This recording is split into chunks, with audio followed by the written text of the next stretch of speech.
Artemis, Artemis, Artemis. Now, if the name didn't already give it away, Artemis means moon. Get it now? Yeah, great. Let's get it started off. Here we have another anti-WEIR thriller that we have to get through. What is this thriller? Well, it's called Artemis. Now this is not about Mars, but this might seem like sort of a downgrade, but we're actually going to be talking about the moon. And compared with his other books, it's kind of thin.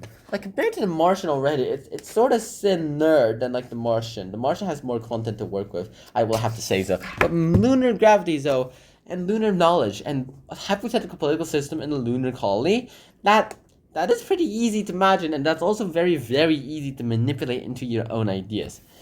But then again, there are some people who are crazy and start to write ideas that are like this long. So yeah, I'm gonna have to go ahead and find another one. Now today we'll be talking about the classic Artemis. What is it? Why do I love it? And my ranting is about it. So let's get started. Artemis itself does what for the moon what a Martian did for Mars. And that's true. The moon itself isn't in like a danger zone. In fact, humans can go ahead and still directly communicate every 4 seconds, such and such. That's as fast as light speed will look for, unfortunately. The moon itself doesn't really know what Artemis is truly after. The Martian itself really has a protagonist who understands what's supposed to be happening. But like there's a robot problem. For Artemis, all of this should be functioning correctly, and none of this should be in like these lunatical positions. Well, that's it. That's it. Pause right there. I'm gonna get back at you there. First of all, let's discuss about Artemis. Artemis itself is like the Greek and Roman god of hunting, the goddess and the god of hunting too. They went ahead and forbid all formation of me at the water bell. Now that made no sense absolutely whatsoever, so I'm gonna have to try to go ahead and put that into layman's terms for you. The Artemis itself, it's about a city on the moon. In fact, currently, it's the only city on the moon. And right now, you've always moved because your dad always had work there. And right now, you live here in Shenzhen.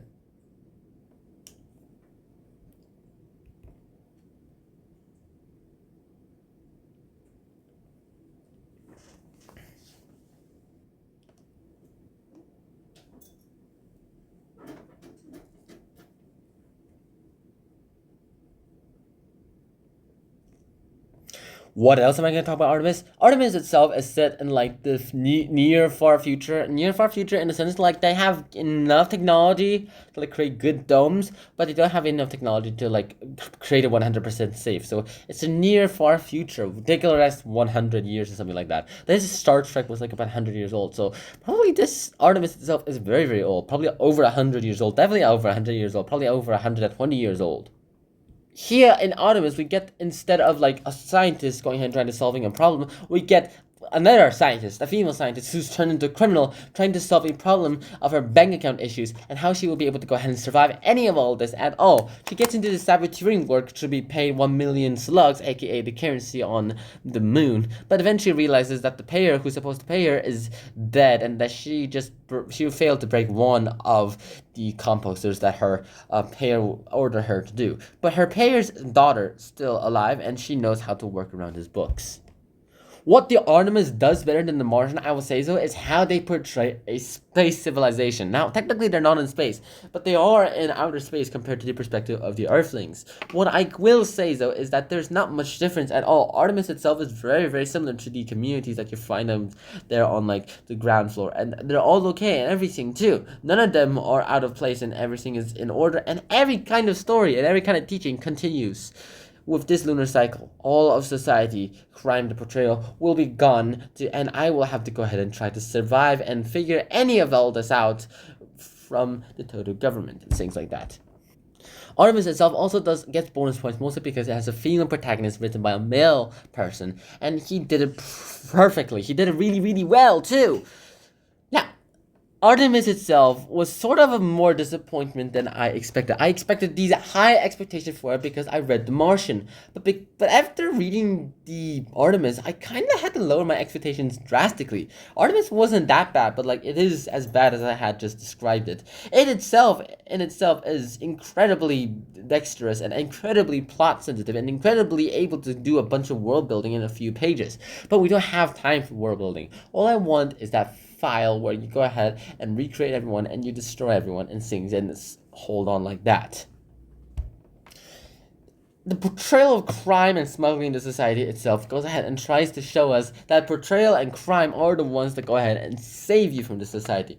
They're the ones that go ahead and help you to contain all of this in society, and they're going to be able to help us with everything in the society too. So what does Artemis say? Thus for the moon what the Martian did for Mars, the Guardian. Unfortunately, there is no such movie adaptation of Artemis. They should make a movie adaptation of Artemis. It is such a good movie, and that someone deserves for it to be like a cartoon and able to go ahead and still understand everything that's going on in Artemis.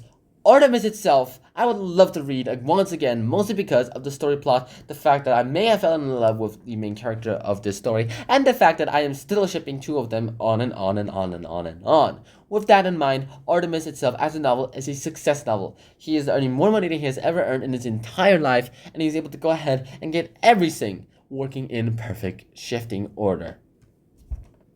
And that's it. Why should you read Artemis? To go ahead and find out what a lunar civilization in another celestial body is like. Humans had started colonizing since they were very, very young, and that we thought that the Earth was enough. But then we realized that the Earth was not enough, and that it was just a small part of the entire galaxy. You kind of scared me there in the sense of because, like, I was eating something then. So what are you waiting for? Go read Artemis. Go read the lunar bangies, the buggies, all the air seals, the tourists, and everything. Go read The Life of a Criminal Mastermind to go ahead and understand what one does on Artemis. Whatever that criminal mastermind doesn't do means that it is not pointed at more anymore. That said, Artemis itself really did a good job for us humans, and so did the Martian, but none of us really did a triple care work. So why did they go ahead and get all of this in their puzzles? Most people say it's because of their privileges as like Americans, and that the second place people are going to go to the Asians. But that's pretty sad for some of them, mostly because, well, they hope that this wouldn't be the case. And that's it. That's the entirety of Artemis. In the sense of that no plan, part of the plan goes ahead and fails, everything starts happening as according to plan, and nothing itself could go ahead and end this. What else can I go ahead and talk about Artemis? Nothing much really. Artemis itself is perfect in every way. It even has a perfect ending, which one I wanted for the Martian to do. Artemis, though, I am very disappointed in that not being adapted into a movie. So I still understand why they would go ahead and do all of that too. Artemis itself, this is the Korean version that my dad bought. It's a very, very, very pango, so I had to buy it. And Artemis itself really has a bunch of profanities that one cannot expect from, say, reading The Martian nor the dominant rebels.